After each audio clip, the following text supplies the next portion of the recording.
अच्छा सवाल है। देखो ये वही वाला सवाल है, जब एक समबाहु त्रिभुज आपने ले लिया, उसके शीर्ष पर 7 मीटर लंबी रस्सी से बांधा गया है घोड़े को। इसकी प्रत्येक भुजा कम से कम 14 मीटर लंबी है। देखो भुजा ही 14 मीटर लंबी है, तो अगर 7 मीटर की रस्सी है तो क्या हम कह सकते हैं कि इस तरह का कुछ ऐसे कवर किया गया होगा, ये मिड वैल्यू, ये मिड और ये मिड, तो इस तरह का कुछ कवर किया गया होगा। जी हाँ, आप लोग समझदार व्यक्ति विशेष हैं सब, तो मैं ये कह सकता हूँ कि 7 सेंटीमीटर की त्रिज्या का ये जो तीनों पार्ट मिल रहे हैं, ये एक तरीके से अर्धवृत्त बन रहा है। ये वाला हिस्सा, ये वाला हिस्सा और ये वाला हिस्सा, ये अर्धवृत्त ही तो बन रहा है, ये तीनों स्टार। तो आप मुझे बताओ, अगर रेडियस 7 होती है तो एरिया कितना होता है? 154 होता है, जितना मैं जानता हूँ।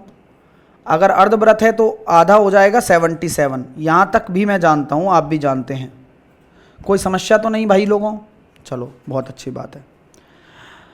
अब आगे की चर्चा करते हैं दोस्तों कि भैया अपनी जो एरिया आ गया वो 77 निकल कर आ गया है, कोई इशू नहीं आ रहा है मुझे यहाँ तक। अब आपसे बोला क्या गया है? मैदान का, तीनों घोड़ों द्वारा चरे गए मैदान का क्षेत्रफल। अरे ससुर, तीनों घोड़े इसी को चरेंगे और क्या करेंगे? आपसे ये पूछता तो ज़्यादा अमेजिंग लगता मुझे कि कितना हिस्सा बच गया। तो आपको क्या करना पड़ता? √3a² बाय 4 में से माइनस करना पड़ता 77। ये अभी बचा हुआ हिस्सा है, बचा भाग। इसको जब सॉल्व करते तो ये आता 49√3 माइनस 77। 49 √3 की वैल्यू में 1.732 रखता, माइनस 77।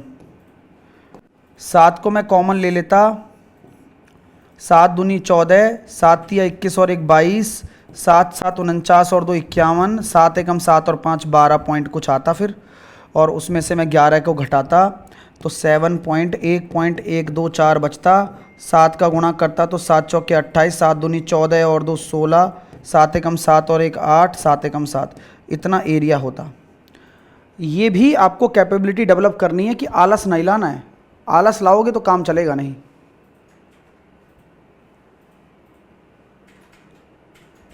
ठीक है मेरे भाई, अच्छा लगा आपको?